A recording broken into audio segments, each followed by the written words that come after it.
by Kathy Mason. So Omar Yeah. Pa, it's the center stage here, and as you guys are seeing, I'm beginning to use my new name, Omar Pa, and that is going to be my ongoing.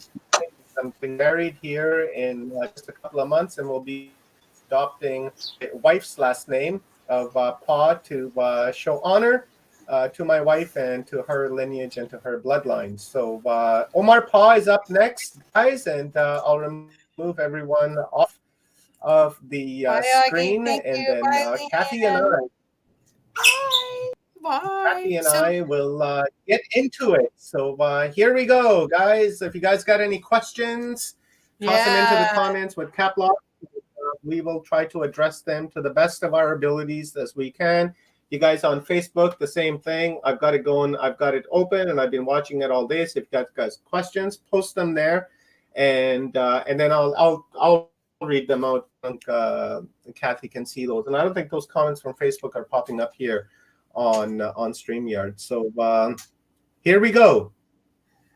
Okay. Okay. So, Omar, Oh, let's. nervous. Are you scared? Be scared. Be I'm so very scared. scared. Scared. No, no. I think this would be a great time for you to share a little bit about your journey because you are so generous, and I know that the donations you get certainly don't cover all that you do to do Watchers Talk, and you and Rob do so much stuff for everyone else, and you're really a connecting point for all of us. It's really a pleasure. But could you talk a little bit about the driver for all of this, because this is almost like a dharma, like Mhm. a service project that you would do, like a monk would do, or like a spiritual man. Could you talk a little bit about that? Yeah, in the beginning, this wasn't supposed to be what it is. And in the beginning, a Watcher's Talk was, it really opened up on Facebook about 9, 10 years ago.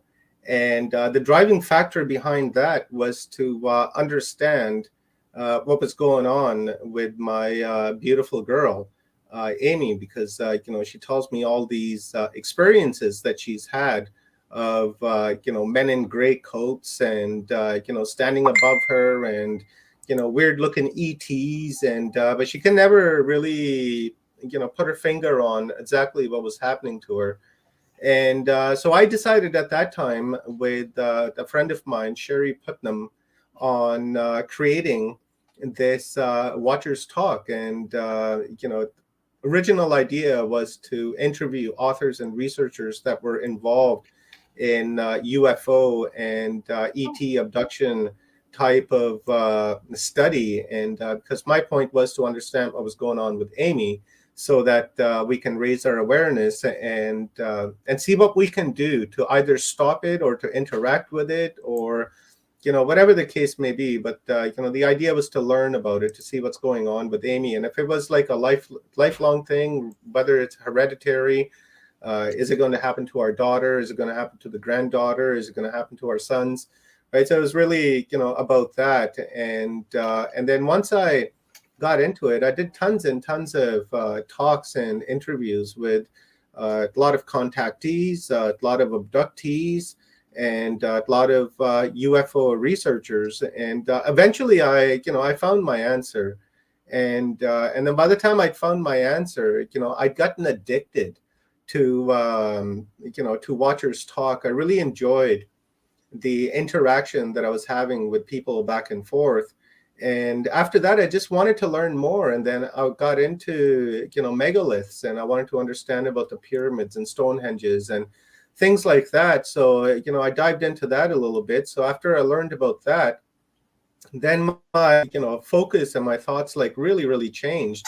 And then I took Watchers Talk on a different direction, on understanding what consciousness is, because I've had several experiences in my life that I wasn't able to explain.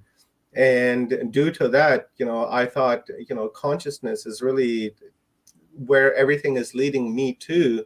So I wanted to understand that, and then once I opened up that Pandora's box, then there was like no going back, because with every single interview I do and with every single presentation I do, I've learned something new.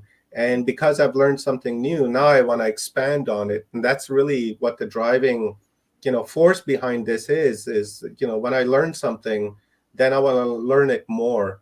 And then I want to get to the bottom of it. And, so I'm in the right business, because with every talk, something new comes up and it just keeps me busy. And I was doing it full time for a long time, Yeah. and I'm still doing it full time, right? But during the lockdowns and such, I didn't go to work for like 3 years, and for 3 years I just really paid full attention to Watchers Talk. And then, obviously it was time to go back to work, because money isn't going to last forever. And so I went back to work, and the donations and all of that, they're nice, and I more, I have gratitude for that, and I more see it, as as a heartfelt gift, right, rather than funding Watchers Talk, because it takes a lot of money to fund Watchers Talk, and that's kind of where my day job comes in, right? And then from my day job, I fund Watchers Talk, because I don't want anybody's money, right, for what I'm doing. I would just rather finance it myself and continue to move forward. But I do appreciate the donations and such that come in, and and I love them each and every single time. So yeah, that's what my driving force behind it is, Kathy, is to understand the conundrums of this universe, and particularly of myself, and what I am, and who I am, because I shared the story before of this woman who wanted to do a reading on me, and I avoided her like the plague for a long time, and then finally, I opened up to it, and I gave her a link to my studio, and she came in and told me things that she shouldn't have known. And at that time, I really wasn't sharing anything about myself online. In fact, when you go back and watch my interviews for the first 4 or 5 years, I wasn't actually even on camera. I was always like this. I was that voice behind, and I never showed myself. It was always the guest, and I would be the voice behind it. And then eventually, one day I just broke the ice, and I said, okay, well, I'm just going to put myself on camera, and that's become normal ever since. And and when I got that reading done, that really opened up a whole bag of things for me. And from that point forward, I was really driven to understand what my consciousness is, and what consciousness actually is that, am I, do I come with a default level of consciousness, or do I call up consciousness? Do I dial into it because it's non-local, or is it local? Right. So that's what I've been trying to understand. And then when I was told that I was an observer, just to simply came here to observe and to watch and to make a report and take it back to the Council of 13, then that really played with my head as well, because of the name Watchers, right? And that just, it was never planned. It was just, we watch and we'll just talk about it, and that's kind of how it came about. But I never knew the depth of it until I spoken with this lady, and I've never seen her ever since then. Since that point, I've never seen her on Facebook, never seen her online. I've gone looking for the messenger conversations. It's disappeared. It's never there. It's almost like she just didn't exist, that this person just came out of nowhere to give me this tidbit of information, and they just simply disappeared. I've never seen a comment from them on my channel, never a comment on any of my posts. But I was harassed and harassed and harassed, and well, I shouldn't say harassed, but I was really pushed into meeting with her, and since I did, boom, nothing ever since then. So that's kind of the short and That's short and perfect. short of it. Yeah. Well, I believe that your soul, when it wants to get you the message, it'll drop books off the shelves. It'll it'll do weird stuff like that on Facebook. Like, I don't know how I found you. you came across my feed on Facebook. Well, you know how hard it is to get on somebody's feed in Facebook. So it's like, no, there's something else happening. Especially me. Yeah. Yeah. So, okay, especially now. Okay. So I got another question for you. And this is because I also have a show. Can you, and I don't know if you'll want to do this, but can you tell me the weirdest show you've done in all the years? And then we'll Yeah, get to the best one. But could you share the weirdest one?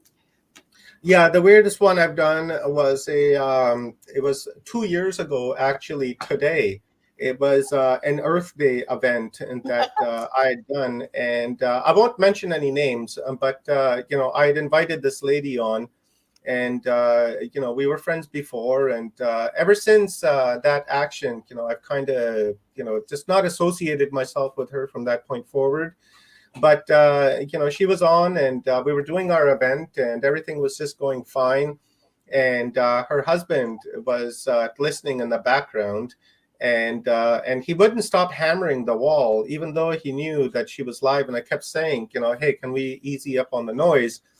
And there was no response from that. And then this other woman began interacting with her through the comments, and then her husband kind of went to her the messenger and started dropping like death threats and such on her, and like all these kinds of threats. And then she messages me and says, hey, your guest husband is threatening me and doing this and this and that. And I was like, who? Why? I got nothing to do with that. But oh my God, like, are you okay? And and then the comment, the conversation just kind of turned weird because I saw the message and I was seeing her, and then I understood what was going on in the background, so I wanted to kick her off my screen like ASAP.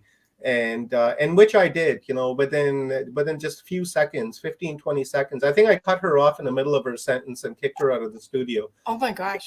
Yeah, that's the weirdest thing I think I've come across here on my channel, besides Flat Earth Dave. Right?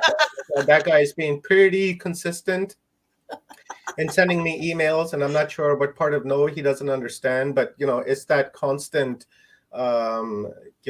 email barrage coming in, that type of weirdness. I've had some freaky people that began following me, and then all of a sudden I'm getting like crazy messages from them and trying to convince me otherwise, into their own narrative, right? But obviously they don't understand me, that my narrative changes, right? Day by day, minute by minute, hour by hour, it changes as more information comes in, right? I change my point of view, and I readjust my theory of life. And they thought that they could convince me, and I've had many like that. Just a lot of creeps as well. I had this one woman call me up one time, saying that she was a fan of mine, and and then when I answered the call, she was naked, right? And yeah, she was laying on her couch, spread wide eagle, and and she was she had a vibrator, and so I was like, oh, and I just hit end. A lot of strange things like that. Like, I mean, like a Oh my lot, God. at least once a week. I didn't expect these stories. Yeah, something strange pops up every single week. And it's just part of business now. I just see it as that. And because I'm a public figure, I suppose I'm going to attract people like that. But I take it all in good humor, right? I don't get mad. I don't, get frustrated. I just see it as just good humor now, because, I'm pretty comfortable with what I'm doing. Yeah. Yeah. And people can't really convince me, otherwise, right? I need to have that solid information coming in, and then I'll change my mind as things go forward. And I'm not afraid to admit that I was wrong. If I said something a year or 2 or 5 ago and new information came up, in fact, right, I'll reference myself and I'll say, well, you know what, I said this a couple of years ago, and I was wrong, and new information's come up. So in that line, I'm always changing, consistently changing, because I don't want to become stagnant, right? and say, okay, well, this is it, this is my belief, and I'm going to be static to it, and then there's no room to change, well, right? Then Watchers Talk would be a waste of time, right? Not only for myself, but for everyone as well, well, because what everyone. you actually invite people because you're so open. You Mhm, invite people to share things that are on the edge, mhm, um, kind of out of the norm, because you're not rigid. I mean, a lot of times you'll listen to other presenters and they're real scientific, or they have their own criteria for how they validate all their research, and you don't do any of that. You really allow them to explain from their perspective. The other one I thought you were going to talk about was someone who wouldn't show themselves on camera. Do you know who I'm talking about? um Well, I don't know if I should say it. there's a couple. Maybe you want to drop the name in the Okay, private. I will hear. Okay, No. so There's been a few that didn't want to come on camera, but oh, okay. Well, this was. Does that make sense? let me bring it up here. Okay, so the thing that I haven't Um, had. Yeah. Well, the thing I was going to say, to share just one thing of mine, is I've only had, like, in 4 years, I've had like 3 or 4 people that showed up or didn't show up or something. I've been really lucky. I don't do mhm. as many shows as you, but the one that was the strangest was I was interviewing someone. I had published their book, and it was on psychedelic cannabis, Mm, and they've been on Gaia TV my for favorite subject. psychedelics and yeah. Well, anyway, he got really nervous about coming on my show, and he started smoking and smoking and smoking, and pretty soon he couldn't get on the show. Oh, I he mean, smokes it's himself like stoned. he's in a cloud of smoke. He's in a cloud of smoke, and it's like, you gotta be kidding me. That I guess it was his way to calm his nerves, but Mhm. he like Smoked himself into a yeah, stupor. oh, he did at 10 I o'clock in love it. the morning. I would have joined him. I said, let's smoke together, brother, and we'll break the ice together. No, well, no, I was here, he was there. No, it was just like, seriously? How, I didn't expect that. Anyway, that was the weirdest one I've had. And I've had other weird ones, but that was the okay. So do you want to talk about the one I just typed, or what, is that a bad thing to talk No, no, no. It's about? all Okay. good. I was doing a series with Roger on the mud fossils, and I agree with the mud fossils. Up to a certain degree, right? I'm not like 100% bought and sold on it, and for me you know, is to more try to understand it. I'm not in the business to either bunk or debunk. That's none of my business, has nothing to do with me. But my issue is with the way the information is presented.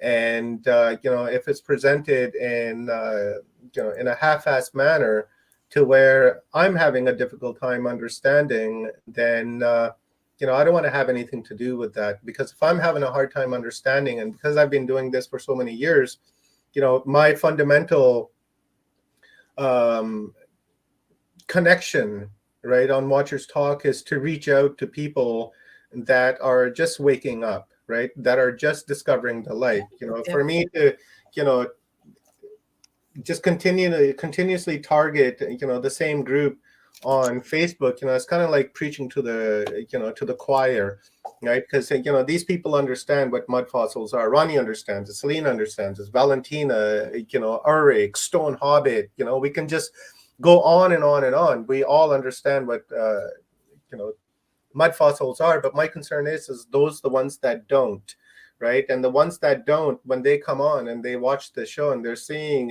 information being presented in a haphazard way, then that makes our community look bad, because it shows that we're just we don't know what we're doing, right? And then that puts bad thoughts in everyone else as well, archaeology and philosophy, and on and on and on. So for that particular reason, because of the way it was being presented, I just simply stopped doing the series with Roger, because it just it wasn't presented the way I had hoped it does. But then I'm not into the idea of just because you have a hammer, everything looks like a nail, right? Not everything is a mud fossil. Not every asteroid is a mud fossil. There's a thing called stones out there. Shit happens, and that's how it is. There may be a few mud fossils laying around here and there, but that's about it. Not everything is. You can't tell me that the side of a mountain is a mud fossil, right? I'm not going to buy that, because at this particular moment and in this particular time, my awareness tells me that it's not. Maybe in a couple of years, my awareness will tell me, okay, well, that mountain is a mud fossil, and maybe at that time, I'll agree to it. But right now, the level of my consciousness is that that mountain is alive, and that mountain has consciousness, and I can communicate with that mountain, and that's it, right? So, that's kind of where we differed on our thoughts. And if a person starts butting heads with me on that, then I'm getting turned off, right? Because I'm really involved in this to raise my awareness, Right. and I want to understand a particular topic. When I invite someone to come on to Watchers Talk, I'm not bringing them on because the subject is popular, or it's people want it by demand. I don't acquiesce to that. For me, it's mostly, what am I interested in? What am I looking to raise my awareness on?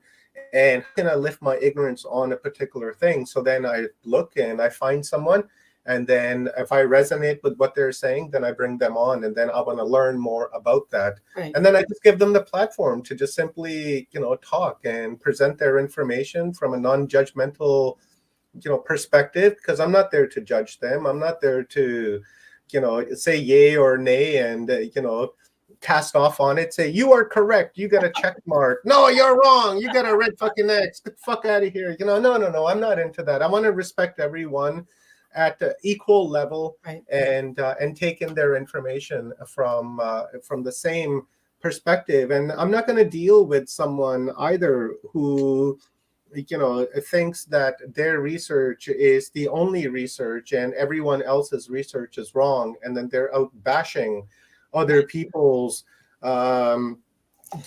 information. That's right.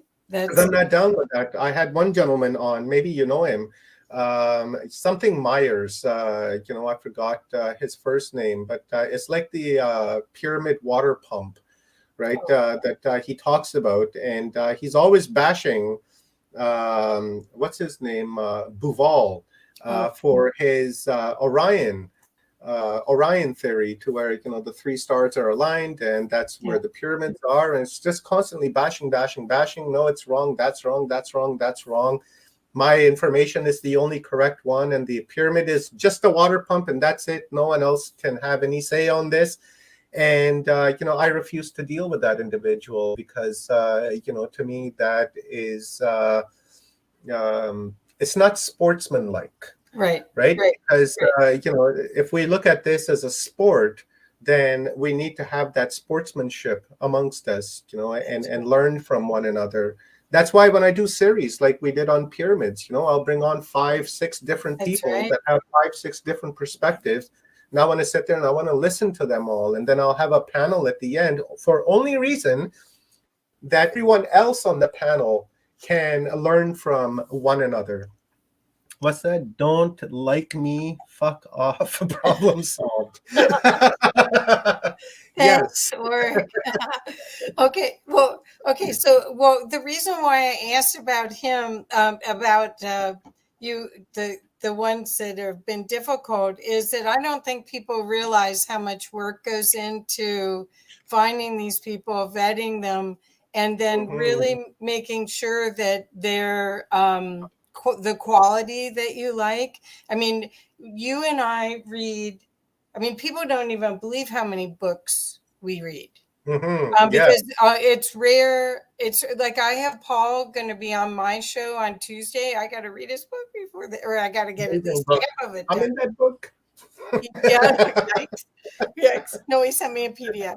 But anyway, but all I'm saying is that I commend you, and I think everyone in the audience commends you for vetting these people and being totally passionate about bringing the best content, is so that you're genuinely excited.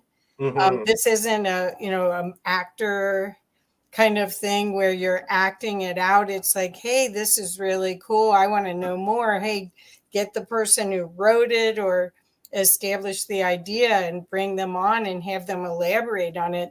That's a gem. I mean, that's golden. Yeah, this Um, is a real reality show. yeah. And Whatever that is. Okay.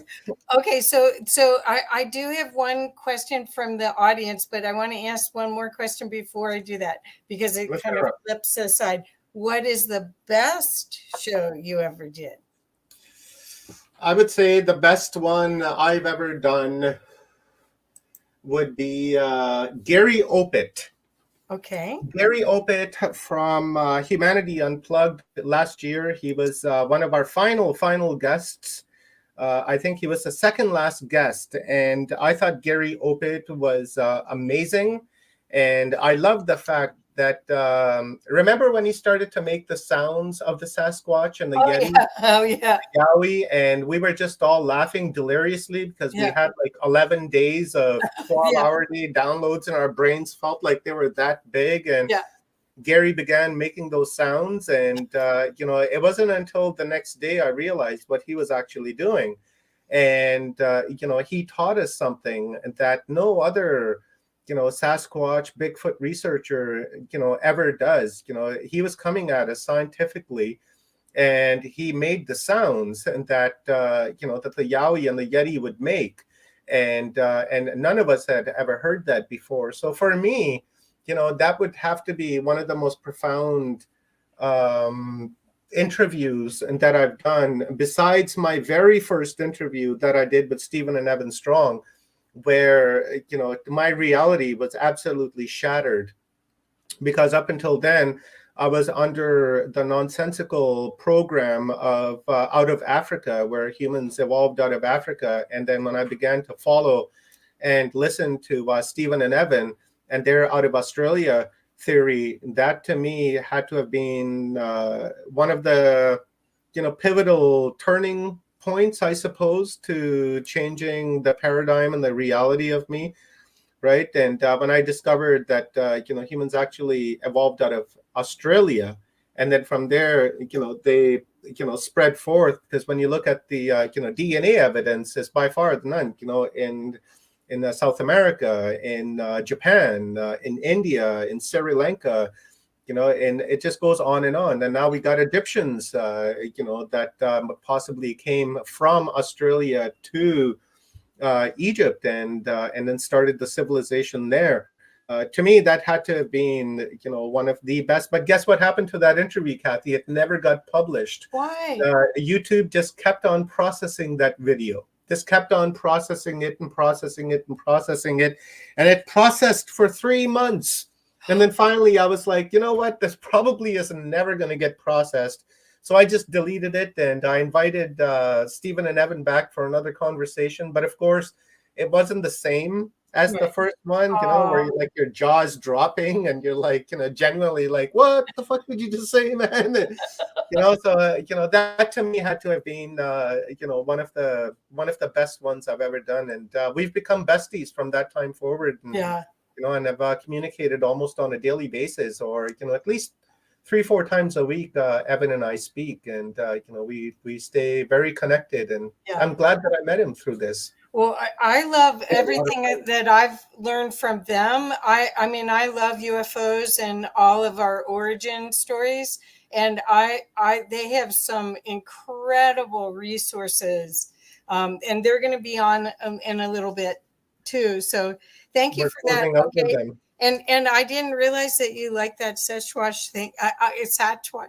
all I could do is laugh at that point. Oh my God. Because here's this, we're delirious. We've been going for 11 days straight doing what we're doing today, which is really, really fun.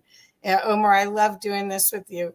But 11 days straight, and then this guy starts making noises. I mean, it was too much. You can ask these guys. They were on there too. We were all wetting our pants. We were laughing so hard. So oh yeah, he was like, start again. Good. I was just drunk off information. That's what it was, right? Just so drunk off of information. No, and he was so serious. Oh yeah, he was dead serious. He's a scientist. See, Stone?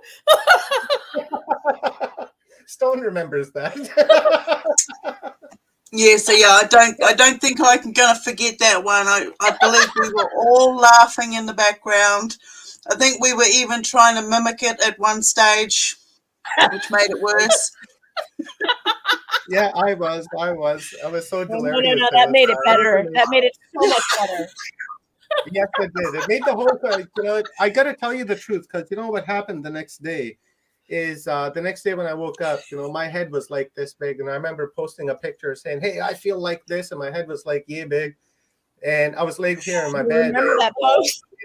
Yeah. And I started thinking about what Gary did. And I started laughing. And I just deliriously started laughing. I was like tearing, just sitting here by myself. My cats were looking at me, going, oh, dude, you lost your mind. And I was laughing and laughing. And I must have laughed for about like good 5-6 minutes straight without stopping. My face was hurting. My belly was hurting. But what I found after that was that laugh allowed me to download all of that information of those 11 days right down into like a zip file in my mind. And that laughter allowed me to do that.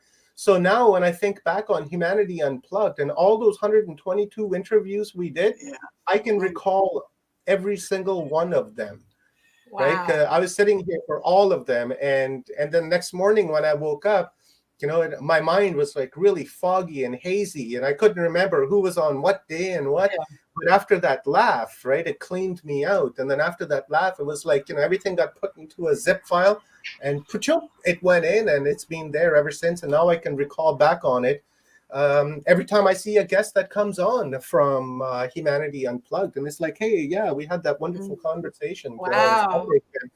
Yeah, so that was the positive side. And that's why I was saying that's like one of the best interviews. Oh, you did that too. Oh my God, we had you guys, you have to know we're having a lot of fun here. This isn't work. This is play. And we don't get paid, so it's definitely not work. but seriously, we really bonded over doing these marathon events where we all are curious and learning, and not it's just camaraderie. There's no competition. It's all about sharing our delirium together. So it's where we can relate to each other's experiences, because somewhere down the line we have done it, whether we've stubbed our toes, fallen over, we've all done it. That's why we enjoy, watching fails where people are falling over or crashing or hurting themselves, because there's a certain bit of us that can actually relate to that and get a good little giggle. And it is a release. It's a release of energy. So, it was fantastic.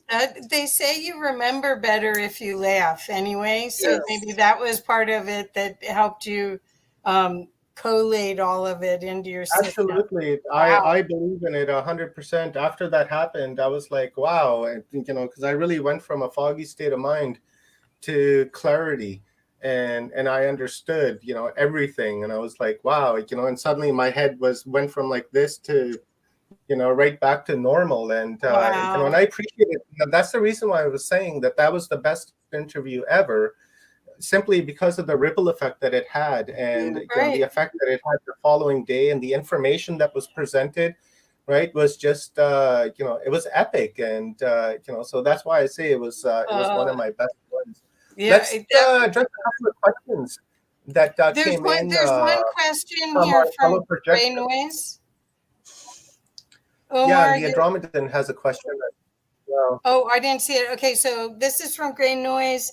Omar, your thoughts on the ascension. Is it collective or individual based? Since there is residual tension from the duality of 3D, I speculate it to be painful for most people, temporarily at least. What do you think Yeah, about that, Professor Omar? I feel that ascension is a a personal thing, and I really we really have to define what the word ascension really means. Right? Are we just loosely just throwing that word around? Do we even know what that means? Because I surely don't know what the word ascension means. But when I try to interpret the word ascension into my own perspective, it kind of comes out to awareness, right? Okay. Lifting of ignorance. And when I look at it from that level, then I feel that it's an individual based thing, but that individual can sink into a one, because if there's enough of us that are raising our awareness and lifting ignorance from us, then that will have a collective ripple effect across the planet, right? It's the balance, right? Once we get to 51%, the other 49 will just follow in order, because that's the natural way of things. And we create our reality by observation. So if enough of us get onto that, then we can change our reality into what it is. Now, painful, yes, absolutely, is going to be very, very painful, right? To have your beliefs challenged, to have your programming challenged, to have your spirituality challenged. All of that is going to be very, very painful, and it's going to hurt. There's no way around it. Either you're ready for a good shit kicking and and open your eyes, or you're just not ready to take the beats, and you're just going to go back on the blue pill and going to go back to what was normal for you, right? But that's only going to last for so long, because people are waking up and raising their awareness by the millions, and it's just a matter of time before the balance happens and it switches over. So that's that's what I think. And yet the pain will be temporary, because once you get challenged, and once your awareness increases, then that pain is no longer painful. Then you're actually grateful for that pain, because it's raised your awareness and it's made you into a better person, right? So to say. So yeah. Okay, great. Okay, yeah, that we could do a whole series on ascension and what all these different geniuses think about that. There's a whole bunch of series like that we could talk about, because I think that's there's so much misinformation out about what's going on right now, and people, they grab onto words, and then it doesn't mean anything. Yeah, exactly. It's like what I was saying with ascension, right? It's like, do we really understand what that word means, right? Or is it somebody made up a fancy name and now everybody's just running with it without it's probably understanding both. what it is? It's probably both, right? Yeah, yeah. I don't want to down anybody, but I'm just speaking in my mind. That's why it would be interesting to have a conversation with all these different people that say they are ascension coaches, like Susanna is. Yeah. And so to have her explain what that means to her, and then have Kiara explain what it means to him, it'd be fascinating. I would love that. I would love that, to hear everyone's perspectives. Maybe we should do a series on that, and then do a panel at the end of the week. Yep. That would be beautiful. Not today. Not today. Not today. Not today. Oh my God, what am I getting myself into again? Okay, so then the other question was, hi Omar, do you cleanse yourself after an interview? And I don't know if they mean sage or I think I know what they mean. Clearing the energy. It depends. it depends on the subject, it depends on the topic, it depends who I'm talking to. It's there's variables that are involved there, and and it depends on the energy of the show as well. So if I feel that it was tense energy, then usually what I'll just say to myself is I relieve myself now, and and that's it. And usually say be one with thyself, and just say fuck it to the rest. And then when I do that, it's essentially I've cleared myself. But if I have enjoyed the energy, like for instance interacting with Kiera, for instance, and his energy is beautiful energy, then what I'll try to do afterwards is that I'll try to merge myself with that energy for a time period, so that I can share that energy and try to enhance my own energy, I guess, so to say. But it just really depends. If I'm talking to John, for instance, I love John. We've had many conversations where we just laugh our faces off. I won't do anything at the end because I've enjoyed that interaction, and I've enjoyed that energy, and I'll stay in that energy, and I'll stay in that mood, because I'll be happy and funny, so to say, right? Then I'll walk around the house all happy, and and I'll go to bed, and I won't do anything because that's positive energy for me, and I'll keep that. And look at John right now. I'm looking at John right now. Is he have a cigar? What is it called? That's what I'm saying. I love this guy. Look at Oh my gosh. It's like Phil Gruber when he comes on, right? And John's doing the same thing. So anyway, we'll put you on in just a second, John. I'm gonna just finish up with Omar's being interviewed, and okay, so we'll be just a few minutes, okay? Okay. Sounds like 420 and it up over here, Oh my God. So we'll be right back on, brother. So the other thing is how do you balance your life where you can put so much energy to, okay, you're working a full-time job now, but even before, I would talk to you all times a day. And I know I'm weird that way, but I didn't know there were that many other people that are like me, where you love it. You love it. So how do you balance that? There's lots of times I'll talk to you, you eat dinner at like 11 o'clock at night or 10 o'clock at night. How do you balance it? Because this is a huge commitment, what you've done. It's I don't balance nothing. Yeah, I don't balance anything. Eating 10 o'clock, 11 o'clock at night is normal for me. I've been doing that for decades now. And I eat one time a day, mostly supper. And otherwise I don't balance anything. I just I go to work and I come home and I'll play around on the computer, and and as I'm cruising through my feed, I'll come across someone that I feel energetically connected with. I'll reach out to them, and and I'll talk to them. But otherwise, I don't do anything anything special or in particular.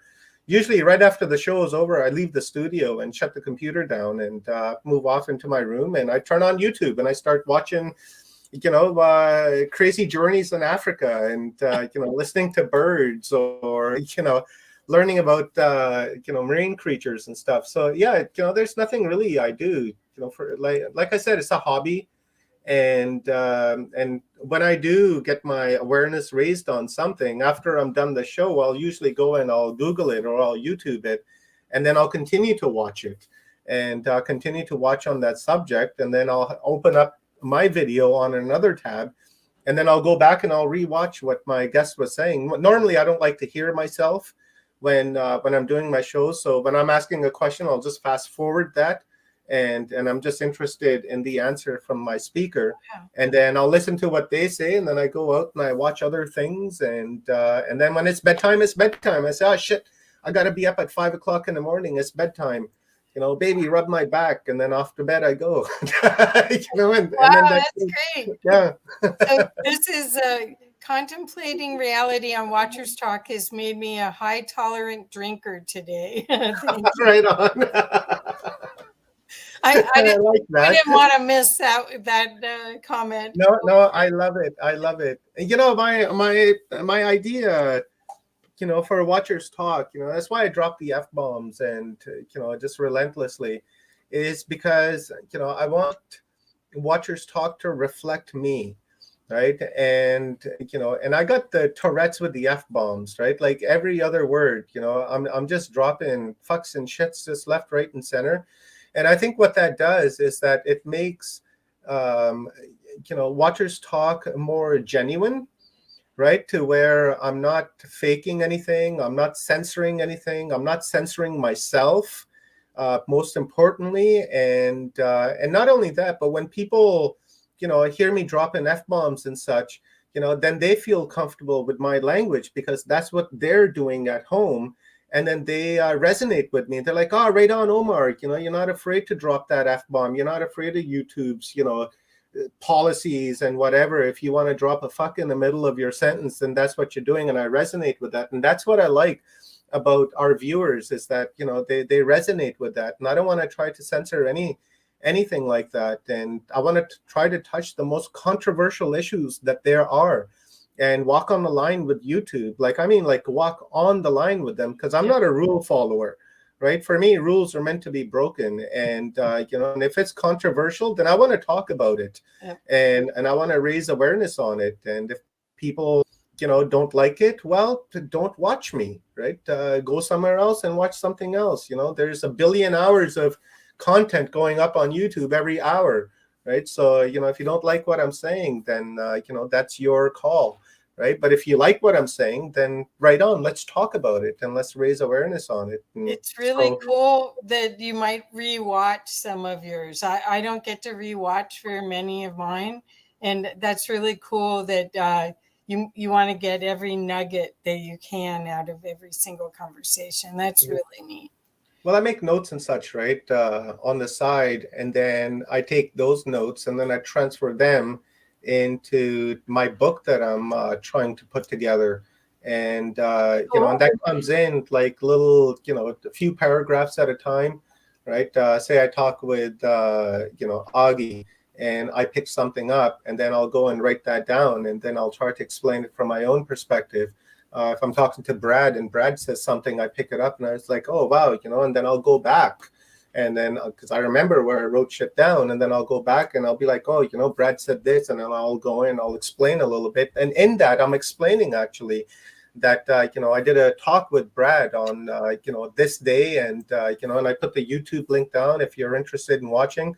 And he said this, and then I'll break that down, and then I'll, and I'll discuss that. So that's why I like to go back and watch, reruns and stuff, because, as when you're in the middle of a conversation, not everything is syncing. That's right. Not everything is syncing because you're looking at the chat room and, you're busy sharing links. You're half-ass paying attention to what's being said and really running off of memory and picking out keywords, what they're saying, and then picking up on those and then discussing that. So, the end result doesn't happen until the replay happens. And then that's when things that you missed come up and say, oh, shit, I can't believe I missed that. I should ask them about this. And I should ask them about that.